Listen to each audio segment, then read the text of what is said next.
tous. On est dans la joie d'être ensemble ce matin. Amen. La semaine passée, nous avons vu ensemble une habitation pour Dieu, que nous sommes une habitation pour Dieu, toujours dans cette pensée bien de la personne du Saint-Esprit, de l'œuvre du Saint-Esprit, de ce que le Saint-Esprit fait dans nos vies. Et on va encore travailler, voir ça ensemble, sur l'autre consolateur. Jésus est venu au milieu de nous. Jésus a accompli la volonté du Père, il a été jusqu'à la croix, il est ressuscité. Il avait promis à ses disciples, vous ne serez pas tout seul. Je vous envoie un autre moi-même, le Saint-Esprit. Bien sûr, on ne peut pas le toucher, mais sa présence, elle est là, parce qu'elle parle à nos cœurs. Amen. On va prendre ensemble cette lecture dans l'évangile de Jean, au chapitre 14.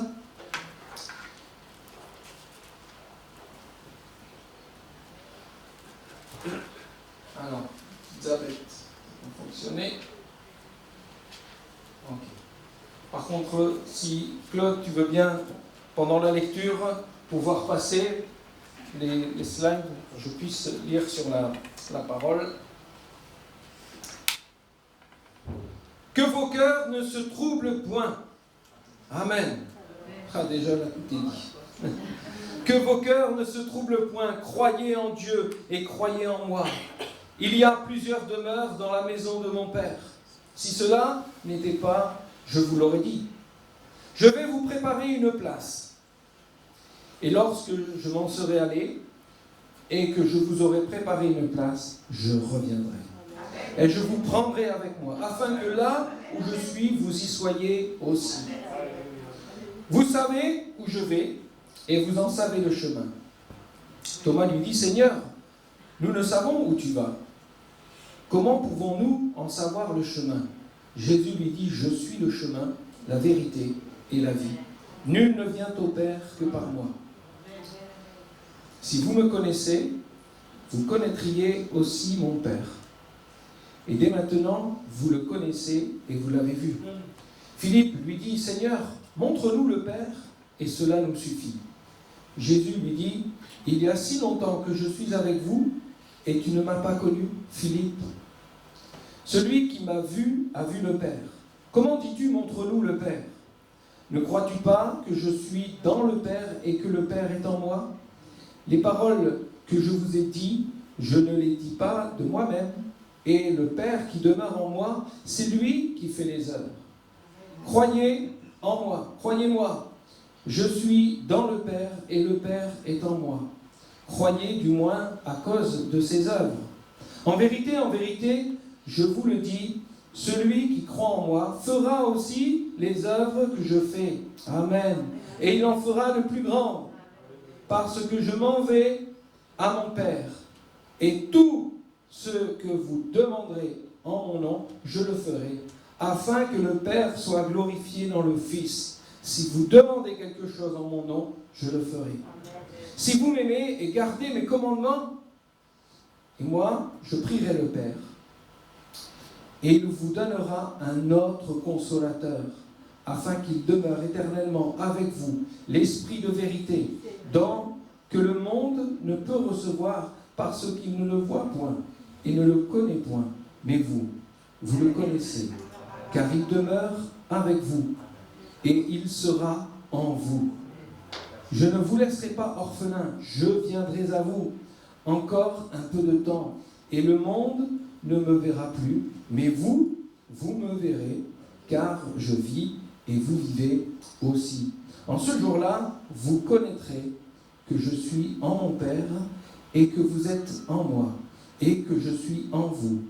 Celui qui a mes commandements et qui les garde, c'est celui qui m'aime, et celui qui m'aime sera aimé de mon Père, et je l'aimerai, et je me ferai connaître à lui.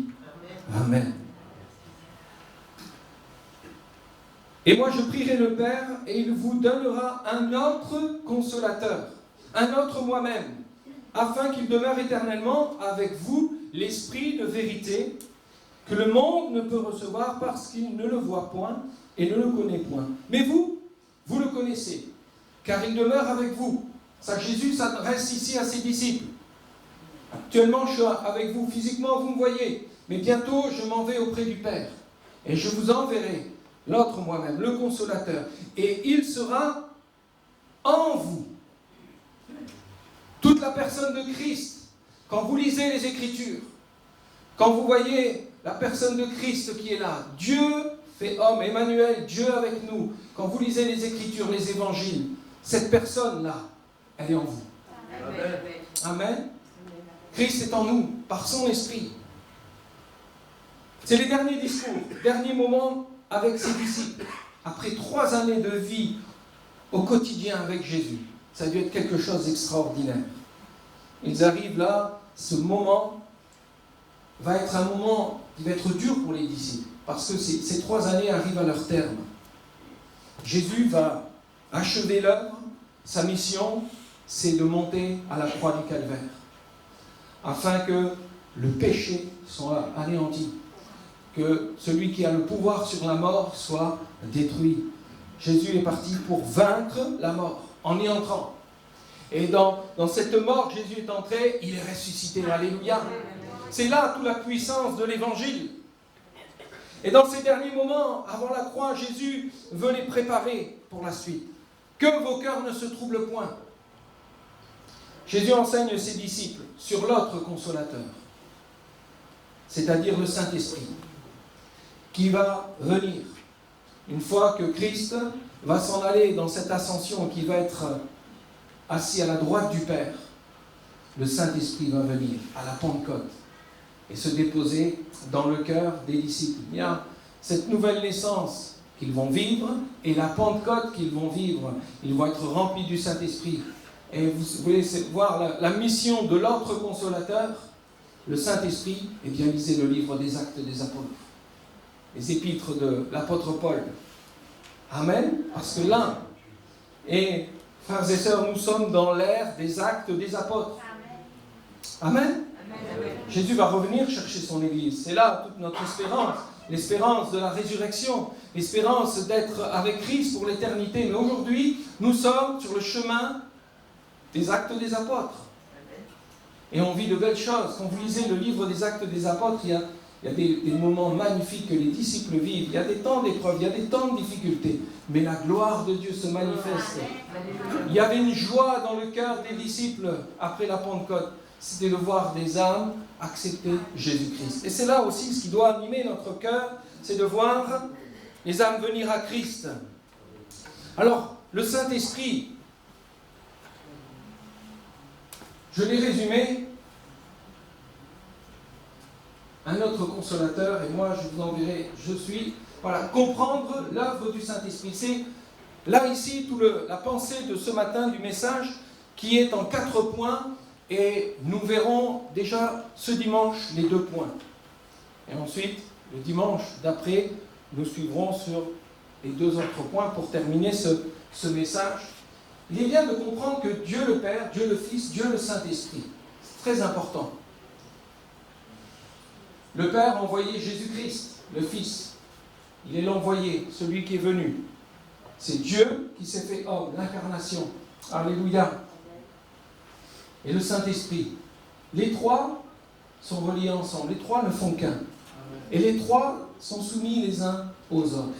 C'est là toute la beauté de la Trinité, de l'unité de notre Dieu. Dieu le Père, Dieu le Fils, Dieu le Saint-Esprit. Le Saint-Esprit, il est bien de regarder son œuvre. Le Saint-Esprit est souvent vu comme juste une puissance. Mais le Saint-Esprit est une personne, avec les attributs de la divinité.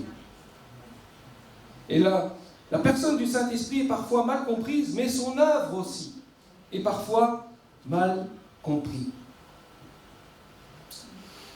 Mais celui qui nous révèle le Saint-Esprit, c'est Jésus.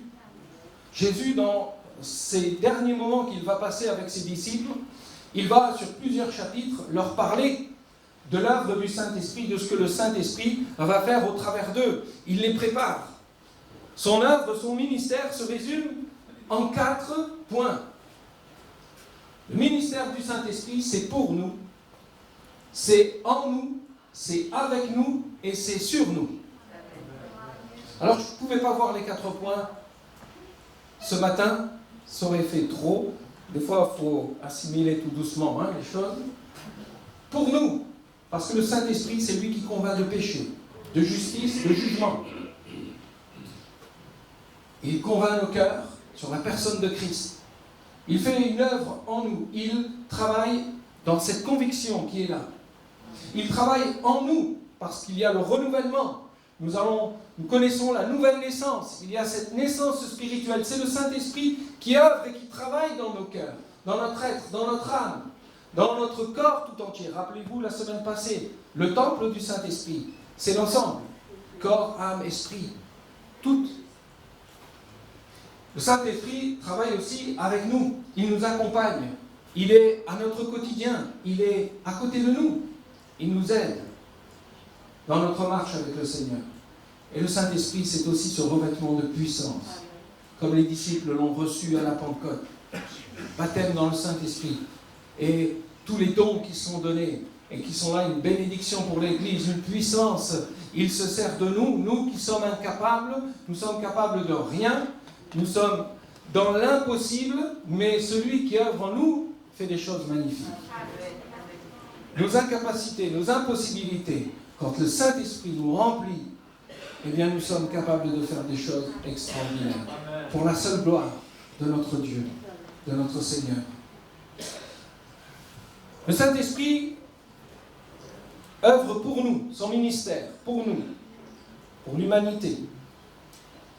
Jean chapitre 16, verset 8, il nous est dit ceci, « Et quand il sera venu, il convaincra le monde en ce qui concerne le péché, la justice et le jugement. » Le péché, parce qu'il nous montre la noirceur de nos cœurs, de nos vies, de ce que nous sommes morts spirituellement. Il nous montre l'état réel de notre cœur. Et la justice, que nous ne pouvons atteindre par nous-mêmes. Nous ne pouvons pas nous rendre justes par nous-mêmes. Mais le seul qui puisse nous rendre justes, nous justifier, c'est Jésus. Jésus qui, par sa mort à la croix, par son être tout entier, par sa personne tout entière qui a été sacrifié pour nous, dans une plénitude entière, Jésus s'est donné pleinement de ce sang qui a coulé à la croix, qui nous justifie de tous nos péchés, qui nous amène auprès du Père, nous conduit auprès du Père. Cette justice, notre Seigneur manifeste ici cette notion de justice. On ne peut devenir juste par nos œuvres, mais c'est seulement par la foi dans le salut qui est en Jésus-Christ. Le Saint-Esprit nous convainc aussi de jugement, parce que celui qui refuse, qui rejette l'amour de Dieu est jugé. Et oui, il y a un jugement, mais le jugement, c'est Dieu qui s'en occupe. Ce n'est pas nous nous occuper de ça. Lui, il s'occupe de régler les choses. Mais avant toute chose, avant ce temps de jugement, parce que le Seigneur annonce toujours ce qu'il va faire, ce qu'il va. Mais il a toujours ce moment de compassion et il accorde la miséricorde à celui qui vient à lui, qui confesse son péché. La première œuvre du Saint-Esprit est de convaincre les hommes d'une double manière. La conviction, elle va être là, on est appelé comme cette conviction qui vient dans notre cœur nous pousse à délaisser le péché. On réalise que ce que nous faisons n'apporte rien, que l'homme pécheur est confronté à quelque chose qui le détruit de plus en plus. Et le fruit de cette conviction, elle nous amène à une chose, la repentance. De pouvoir demander pardon. De pouvoir confesser son péché devant Jésus. De lui dire, Seigneur, ce que j'ai fait, de la manière dont j'ai agi, je t'ai offensé. Je te demande pardon. Pardonne-moi. C'est cette attitude de repentance. Ça amène, frères et sœurs, où nous laissons notre péché pour prendre ce chemin que le Seigneur trace pour nous. Ça nous amène à cette conviction, elle est là. Le Seigneur va nous faire connaître la personne de Jésus. Le Saint-Esprit nous fait connaître la personne de Jésus, qui lui seul est capable de nous pardonner de nos péchés. On est poussé à nous repentir, à délaisser notre péché, mais celui qui peut nous pardonner, c'est Jésus. Amen. Alors, le fruit de la conviction de Jésus-Christ dans nos vies, ça amène la foi. Le salut nous est présenté dans la personne de Jésus et nous acceptons Jésus. Nous le recevons de tout notre cœur et nous plaçons notre foi, notre confiance en lui pour pouvoir être pardonnés, pour pouvoir être justifiés, pour pouvoir être régénérés, transformés, changés dans notre vie. C'est de nous appuyer sur la personne de Jésus, de placer notre confiance en lui.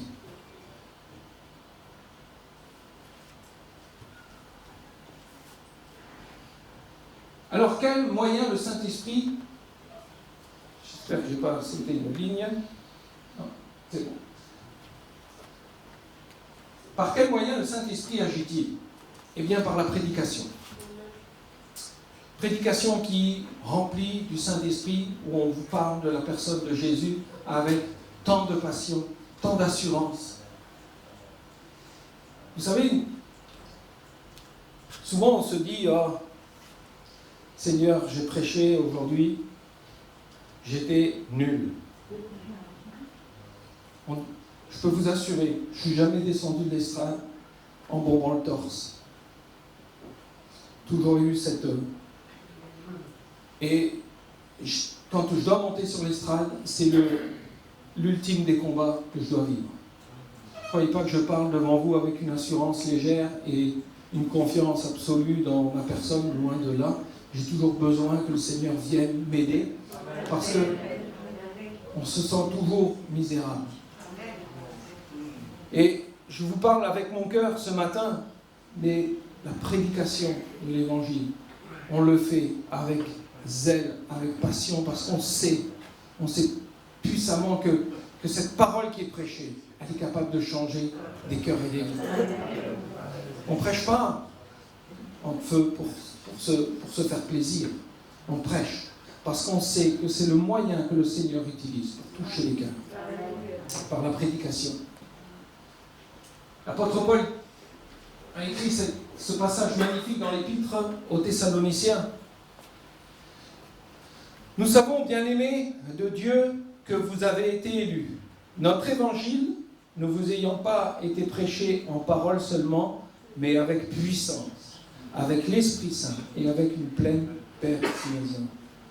Je suis persuadé que le Seigneur Jésus peut vous secourir, peut vous aider, peut vous pardonner, peut changer votre vie. J'ai cette assurance qui est là dans mon cœur.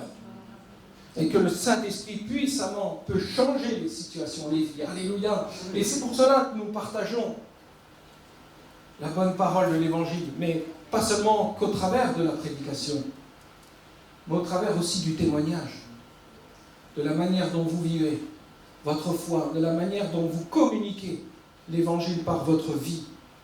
C'est important.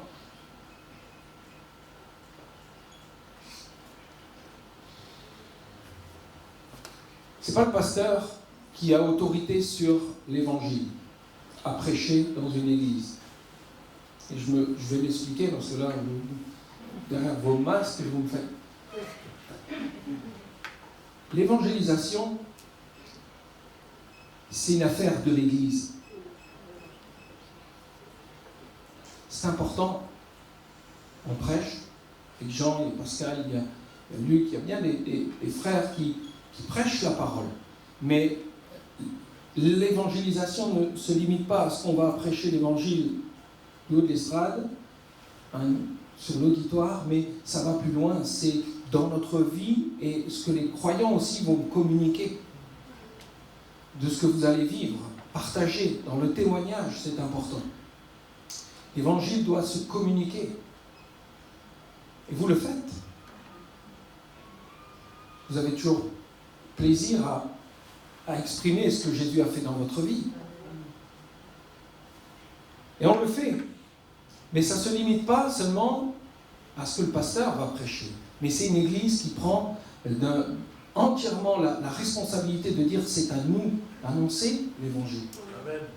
L'église, de prier, de se réunir dans les réunions de prière pour prier pour le salut des âmes. d'entrer dans la prière, d'entrer dans cette dimension de dire Seigneur, je veux vraiment m'associer à ta volonté, à ce que tu veux. Alors le témoignage, la prédication, le témoignage, c'est les moyens par lesquels le Saint-Esprit agit. Et ceux qui reçoivent ce message, eh bien le Saint-Esprit fait une œuvre. Il donne le pouvoir de devenir enfant de Dieu. N'est-ce pas merveilleux? Et encore, je réalisais, je me dis, mais Seigneur, c'est impressionnant, cette capacité que nous avons de devenir, le pouvoir de devenir enfant de Dieu.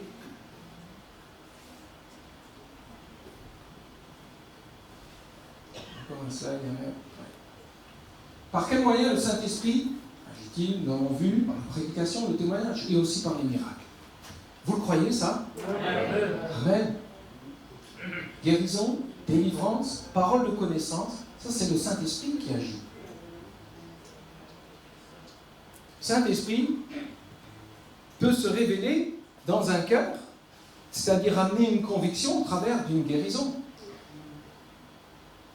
Le premier consolateur, Jésus, durant son ministère sur cette terre, qu'a-t-il fait? Il y avait des prodiges, des miracles, des guérisons, la parole était prêchée, l'appel à la repentance, le message est là, le Seigneur Jésus nous a enseigné. Et le Saint-Esprit qui est venu pour la mission de l'Église, qui est envoyé par Jésus-Christ, et le Saint-Esprit, lisez le livre des Actes des Apôtres, une fois qu'ils ont été baptisés du Saint-Esprit, ils ont commencé à sortir, à prêcher l'Évangile. Pierre et Jean s'en vont au temple, il y a ce boiteux qui est là, ils vont prier cet homme, va avoir la révélation, la connaissance du message de l'Évangile, parce qu'il y a eu cette révélation dans sa vie, dans un miracle, et ça a été comme cela pour les disciples, d'une délivrance, de possession démoniaque, de paroles de connaissance, de révélation. Et je crois que le Saint-Esprit agit encore aujourd'hui de cette manière. Amen. Cette conviction, elle est là.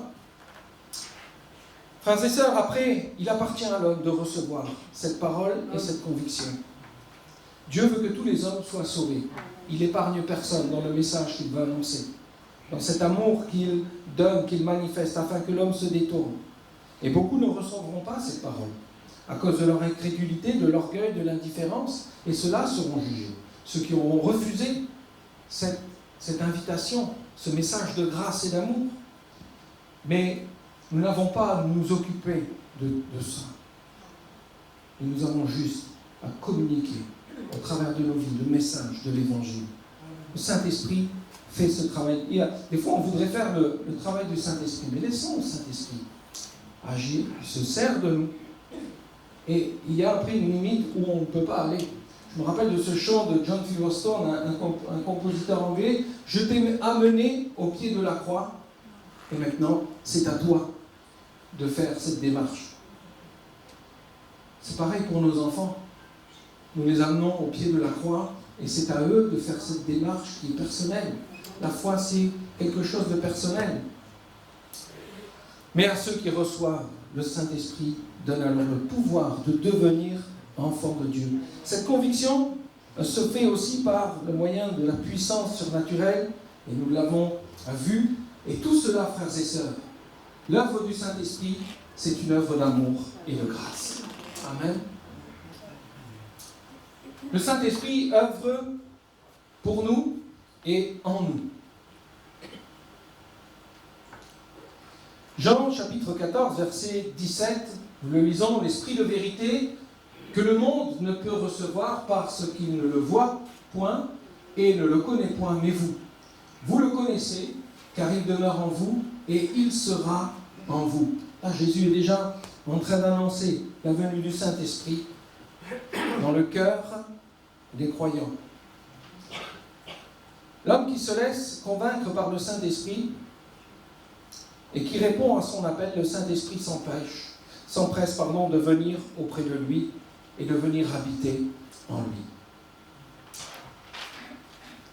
Il faut que je demeure aujourd'hui dans ta maison. Ça a été la parole que Jésus a déclarée à Zachée. Et c'est pas magnifique? Il faut que je demeure aujourd'hui dans ta maison. Tout le désir de Jésus. Alors que Zachée, cet homme, c'était un publicain. il récoltait les impôts, il s'en mettait un peu dans sa poche, et il travaillait pour les Romains. Il était, comme les Juifs pourraient l'appeler, un vendu, il travaillait pour l'ennemi, et pour lui c'était un homme qui côtoyait la corruption. Mais ce moment où il s'est dit, il faut que j'aille voir Jésus, il est monté sur ce sycomore pour pouvoir observer la personne de Jésus, parce qu'il y avait cet intérêt qui était là dans son cœur. Et Jésus va lever les yeux vers Zachée qui était sur ce sycomore et lui dire, Zachée, descends de cet arbre, car il faut maintenant que je demeure aujourd'hui dans ta maison. Zachée a répondu à cet appel. Et il y a eu le fruit d'une repentance, d'une conversion dans la personne de Zachée, parce qu'il a dit, il était prêt à rembourser, à rendre, à et à aider, d'aller au-delà. C'est vraiment l'œuvre du Saint-Esprit, le fruit de la repentance, qui nous appelle aussi à réparer nos torts, à demander pardon, à réparer les choses qui autrefois, dans notre vie passée, avons pu faire du tort. Seigneur nous pardonne, mais nous invite aussi à pardonner le mal qu'on a pu nous faire ou le mal qu'on a peut-être fait à quelqu'un. Il faut que je demeure aujourd'hui dans ta maison. Le Saint-Esprit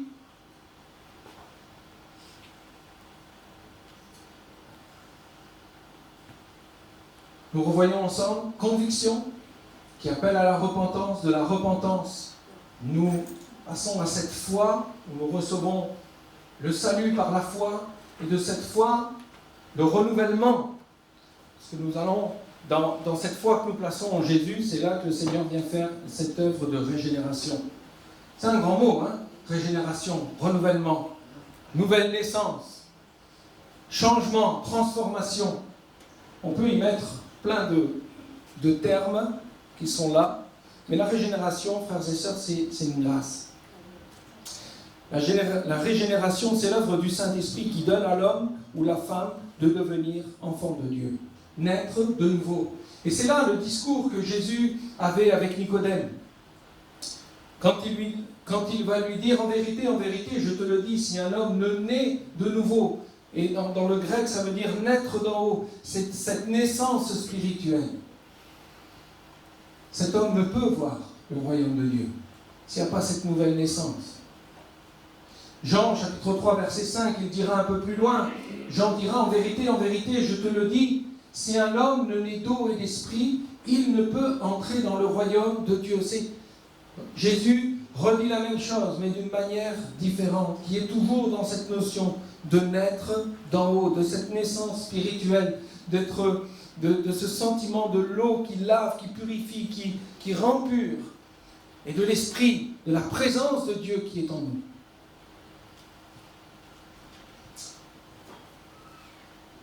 Ce n'est pas une naissance intellectuelle. On peut très bien maîtriser les choses, connaître les choses avec son intellect, raisonner, dire oui, la parole de Dieu dit ceci, je l'ai lu dans la Bible, de le connaître intellectuellement, mais de le vivre et de le croire.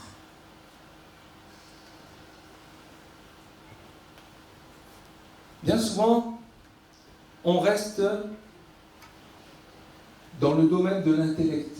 Et je parle en général de l'être humain qui pense que c'est par la religion que nous sommes sauvés. Mais c'est la personne de Jésus-Christ qui nous sauve. Parce que Jésus est le chemin, la vérité et la vie. Tout est en Jésus. Et le Seigneur veut changer, transformer nos vies. Non pas une vie selon la chair, mais une vie nouvelle selon l'Esprit. La régénération, c'est une grâce. Le Saint-Esprit vient habiter en nous, et c'est le témoignage indiscutable et indispensable de la présence de l'Esprit de Dieu en nous. L'Esprit Saint est en nous. La présence de l'Esprit Saint en nous, l'œuvre de l'Esprit Saint en nous, c'est ce que nous allons voir dans ces points suivants. La présence de l'Esprit Saint en nous, Romains chapitre 8, verset 9, pour vous, vous ne vivez pas selon la chair, mais selon l'Esprit. Si du moins l'Esprit de Dieu habite en vous. Si quelqu'un n'a pas l'Esprit de Christ, il ne lui appartient pas. Vivre, cette notion, autrefois nous étions charnels. Nous étions il n'y avait pas cette naissance spirituelle de notre âme, de l'Esprit de Dieu qui vienne habiter nos vies. Nous étions perdus dans nos offenses. Et l'apôtre Paul le dit très bien dans son épître aux Éphésiens, chapitre 2, où il parle qu'autrefois nous étions morts dans nos offenses. Mais du moment où Jésus est venu habiter nos vies, il y a cette naissance spirituelle qui est venue en nous. Et nous ne vivons plus selon la chair. Ce n'est plus la chair, les passions et toutes ces choses qui nous conduisent et qui nous font aller de l'avant, mais c'est l'Esprit Saint qui agit en nous. Oui, la présence de l'Esprit de Dieu dans nos vies, le temple du Saint-Esprit. Alors la présence de l'Esprit en nous communique l'espérance de la résurrection. Amen.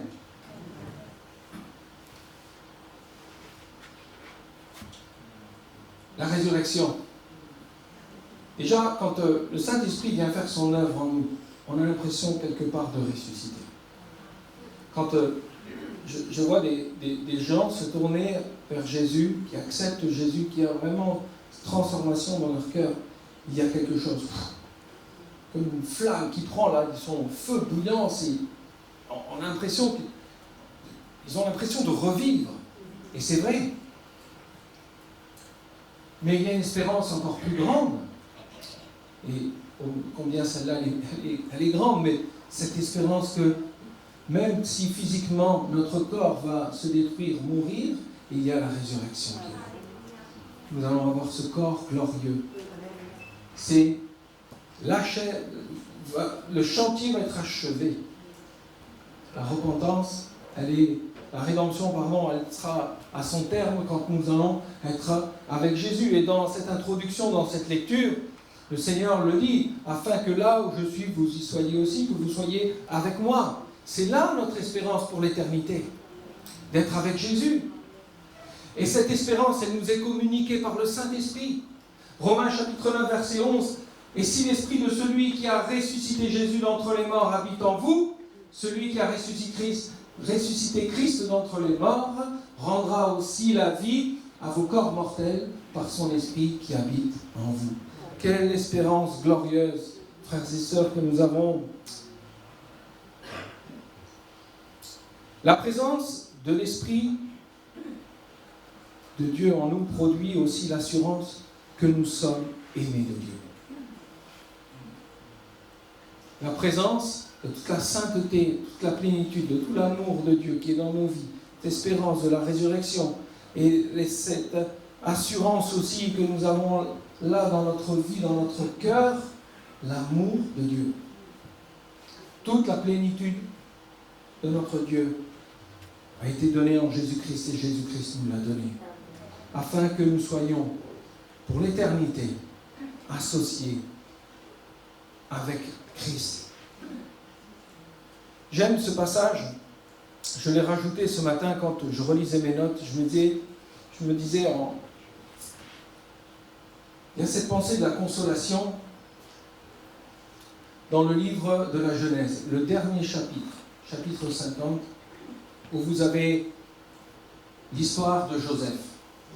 Les frères de Joseph, vous vous rappelez un peu, ont vendu leur frère, Joseph fait partie, il a eu tout son parcours, il a été serviteur esclave, il est devenu prisonnier, de prisonnier, il est devenu ambassadeur pour Pharaon, et à ce moment-là, les frères qui avaient fait croire au père qu'il était mort, vont devoir partir en Égypte pour aller chercher du blé, parce que c'est la famine. Et là, ils vont retrouver Joseph. Et là, Joseph va se faire connaître à leurs frères. Et c'est un moment magnifique de voir la réconciliation qu'il y a là avec les frères. Et quand le père, Jacob, va mourir, qu'est-ce qui se passe à ce moment-là? Alors que Joseph avait eu toute l'intention, il avait tout mis en place, pour que la réconciliation soit faite avec ses frères. Au moment où Jacob va mourir, les frères vont avoir peur que Joseph se retourne en haine contre eux. Combien d'hommes et de femmes ont été réconciliés avec Jésus-Christ? Et puis, à un moment donné de leur marche, il y a comme une crainte, une peur qui viennent parce que, tout à l'heure Sharon en a parlé, on a l'impression que certaines personnes ont peur que le Seigneur va chercher toutes leurs fautes passées et venir les remettre sur eux. Nos péchés ont été pardonnés. C'est fini ce que tu as pu faire dans le passé, le Seigneur t'a pardonné. Et tes péchés peut-être présents, de ce que tu vas encore peut-être faire dans le futur, où tu vas agir de manière à... Ce n'est pas pour la gloire de Dieu. Il y a ce pardon qui est là. Qui est pour le passé, pour le présent, pour le futur, pour notre vie ici, le pardon est présent. Et les frères de Joseph n'avaient pas compris que Joseph leur avait pardonné, c'était fini l'histoire. Et Joseph va pleurer. Et parfois, nous agissons d'une manière où nous-mêmes, nous allons rappeler les péchés des uns et des autres. Et prenons garde à cette attitude. Le pardon de notre Seigneur. Je ne vais pas dire que des fois le Seigneur il pleure devant le fait qu'on ait comme des craintes par rapport à son pardon. Mais réalisons, frères et sœurs, que le Seigneur nous a pardonné de nos péchés quand nous les avons confessés. Et et le Saint-Esprit, il est là, il est le consolateur. Qu'est-ce que Joseph a fait? Il a pris ses frères et il les a consolés en leur parlant. Et l'œuvre du Saint-Esprit, c'est d'agir et de parler à nos cœurs. Et de nous rappeler que nous sommes enfants de Dieu, que nous sommes aimés de lui. Romains chapitre 8, versets 15 à 17. Et vous n'avez point reçu un esprit de servitude pour être encore dans la crainte, à l'image des frères de Joseph, mais vous avez reçu un esprit d'adoption par lequel nous crions « Abba Père, Père ». L'Esprit lui-même rend témoignage à notre esprit que nous sommes enfants de Dieu. Or, si nous sommes enfants de Dieu, nous sommes aussi héritiers, co-héritiers de Dieu, co-héritiers de Christ. Et si toutefois nous souffrons avec lui, afin d'être glorifiés avec lui. Amen. La pensée de souffrir avec Christ, si nous souffrons avec Christ, c'est de marcher dans la pensée de la sanctification, de nous tenir à l'écart du péché, d'être dans ce désir de vouloir forcer nos vies à marcher à la suite de notre Seigneur Jésus. Oui, la présence de l'Esprit en nous œuvre au travers de la sanctification. Le Saint-Esprit va toujours nous amener dans cette pensée de sanctification. Et c'est là l'œuvre de la consolation. Le consolateur, l'avocat, celui qui est à nos côtés, le Saint-Esprit. Et on le verra par la suite dans le point où bien le Saint-Esprit travaille avec nous. Il est à nos côtés, il nous aide, il est ce soutien. Il est aussi ce revêtement de puissance, on le verra après, mais dans ces points présents que je veux vous partager. Le Saint-Esprit veut travailler à notre sanctification. Et c'est là le projet du Saint-Esprit, de transformer entièrement notre être. Que nous puissions, frères et sœurs, prendre racine de plus en plus en profondeur et d'aller nous attacher dans la parole de Dieu. C'est par ta parole que nous sommes sanctifiés et nous devons ancrer notre foi dans cette parole, dans ce roc, dans la personne de Jésus. Nous ne marchons pas selon les principes du monde, selon les principes de la chair, du péché, mais laissons-nous conduire par le Saint-Esprit. Ce n'est pas une option. Quand l'apôtre Paul le dira aux Galates, chapitre 5, verset 17, je dis donc, marchez selon l'Esprit. C'est comme un ordre qui est donné, c'est comme quelque chose qui s'accomplit, qui doit s'accomplir dans nos vies. Marchez selon l'Esprit, et vous n'accomplirez pas les désirs de la chair. Car la chair a des désirs contraires à ceux de l'Esprit, et l'Esprit en a de contraires à ceux de la chair. Ils sont opposés entre eux, afin que vous ne fassiez point ce que vous voudrez. Notre désir, c'est de faire la volonté de Dieu. Et c'est souvent notre chair, c'est-à-dire passions, des choses qui sont là, qui nous empêchent d'accomplir pleinement la volonté de Dieu. Nous avons besoin d'être renouvelés, remplis du Saint-Esprit, de passer ces moments dans sa présence, d'aller à ses pieds, de confesser nos péchés, de dire les choses qui ne vont pas et de se laisser remplir, renouveler. Transformation. Nous sommes en chantier. Amen. Alors l'œuvre du Saint-Esprit en nous,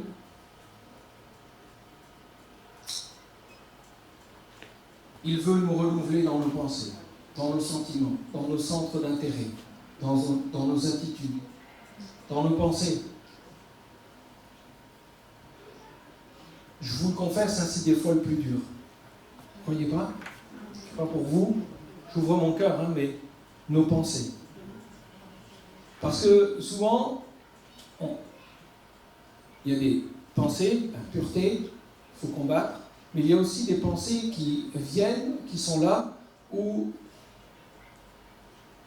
on s'imagine de ce que les gens peuvent dire et penser de nous, dire de nous.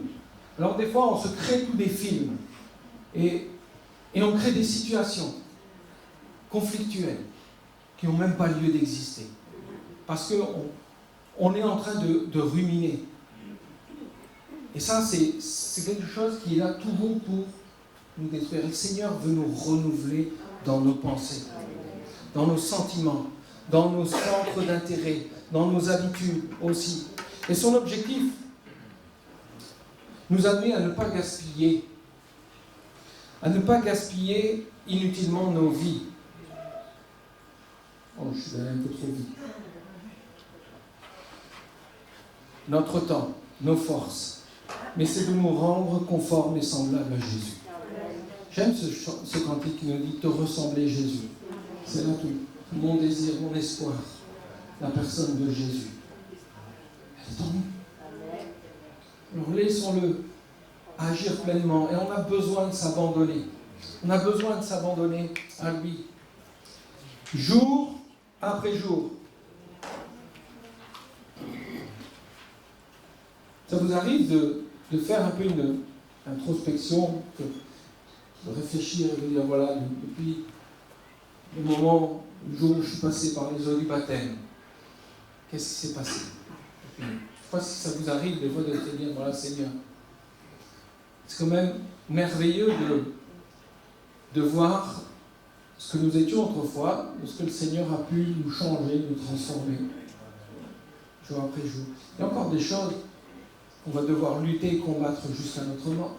Des choses qu'on a parfois du mal à abandonner, à laisser. Mais tant que nos cœurs seront disposés à être à l'écoute du Saint-Esprit, qui veut nous convaincre de ce qui a besoin d'être changé dans nos vies, tant qu'on lui laissera les commandes, et lui dire Seigneur, mais parle-moi, montre-moi ce qui ne va pas, Seigneur Jésus. Montre-les-moi, Seigneur, je veux vraiment changer, j'ai vraiment ce désir de changer. Ça, c'est une attitude, frères et sœurs, où nous allons avancer avec le Seigneur. Si nous sommes à justifier les choses malhonnêtes que nous faisons, si nous sommes en train d'essayer de les justifier, oui, mais d'autres le font, machin, etc., et puis vous n'allez jamais progresser avec le Seigneur. Vous n'allez jamais avancer. C'est de pouvoir vous laisser parler le Seigneur dans vos cœurs, de dire, ok, Seigneur, je capitule. On a du mal, nous, on veut toujours tenir le guidon. Mais ça ne se passe pas comme ça avec le Seigneur. Il nous rend conformes et semblables à la personne de Jésus. Alors, quel est le fruit du Saint-Esprit dans nos vies? Galates chapitre 5, verset 22. L'amour, la joie, la paix, la patience, la bonté, la dignité, la fidélité, la douceur, la tempérance. Amen. Ce ne sont pas les fruits du baptême dans le Saint-Esprit. Ce sont les fruits de la nouvelle naissance. Quand nous sommes convertis, nous avons accepté Jésus et que nous avons laissé le Seigneur travailler nos vies et nos cœurs. Et toutes ces choses, tac, tac, elles se mettent en place. Mais nous sommes amenés à crucifier la chair, c'est-à-dire à crucifier la chair et ses passions, ses désirs, à tout laisser de côté, délaisser notre péché et de laisser toute la place à notre Seigneur. On a besoin pour proclamer cet amour, pour le vivre, pour communiquer la joie, la paix. C'est intéressant de voir, frères et sœurs, ceux qui marchent fidèlement avec le Seigneur, de voir cette paix qu'ils ont, qu'ils communiquent. Des fois, juste en restant calme dans des situations où panique, cette paix. Parce qu'il y a quelque chose qui n'est pas naturel parfois en nous, parce que le Seigneur, à un moment donné, il est capable de nous donner la paix nécessaire, de nous donner la patience. Combien des fois on veut que ça aille vite, on veut forcer les choses. Mais le Saint-Esprit nous aide à avoir cette patience, cette douceur aussi. Alors, je ne vais pas reprêcher sur Galates 5, 22. Mais le Saint-Esprit accomplit cette transformation en nous quand nous offrons nos vies entièrement à lui, séparant toujours plus du péché et des habitudes de ce monde qui est corrompu. Et je conclus pour ce matin avec Romains chapitre 12, versets 1er à 3. Et c'est l'apôtre Paul qui nous le dit. Après avoir déclaré dans Romains chapitre 8, « Il n'y a donc maintenant aucune condamnation pour tous ceux qui sont en Jésus-Christ, qui ne marchent pas selon la chair, mais selon l'Esprit. » Et là, il vient avec ce passage dans le chapitre 12, « Je vous exhorte donc, frères, par les compassions de Dieu, à offrir vos corps comme un sacrifice vivant, saint, agréable à Dieu, ce qui sera de votre part un culte raisonnable. Ne vous conformez pas au siècle présent, mais soyez transformés par le renouvellement de l'intelligence, afin que vous discerniez quelle est la volonté de Dieu, ce qui est bon, agréable et parfait. » Amen. Alléluia. Prenons un temps, on va prier ensemble. Demandez aux musiciens de revenir. Alléluia. Seigneur Jésus, nous l'avons partagé, communiqué, et nous avons ce désir de le vivre, Seigneur, dans l'église de hier. Jésus, nous voulons vraiment, Seigneur, un renouvellement complet, Seigneur, dans nos démarches de cœur, Seigneur Jésus. Nous voulons vraiment grandir avec toi, Seigneur. Nous voulons vraiment que tu sois au contrôle de nos vies, de l'assemblée, de cette église, Seigneur, de toutes choses, Seigneur. Nous avons besoin de, Seigneur, encore. Il y a des choses qu'on doit laisser, Seigneur, abandonner. Seigneur, on veut offrir nos vies, Seigneur, comme ce sacrifice vivant. Seigneur, nous voulons venir par notre personne et te demander. Seigneur, viens faire ta demeure en nous, Seigneur. Viens prendre toute la place, Seigneur. Continue cette œuvre de sanctification. Nous avons besoin, Seigneur. Nous avons besoin d'être renouvelés, encore changés, Seigneur. Parce que nous voulons nous plier à ta volonté. Parce que ta volonté, elle est bonne, Seigneur. Ta parole est riche, Seigneur. Elle est pleine d'espérance. Seigneur, nous voulons vraiment te demander, aide-nous à conformer nos cœurs à ta parole, Jésus. Seigneur, peut-être prendre ce temps, Seigneur, où nous inclinons nos têtes, nos cœurs. Et tout ce qui, Seigneur, te déplaît dans nos vies. Nous voulons prier. Te demander, Seigneur, de nous aider à délaisser, à abandonner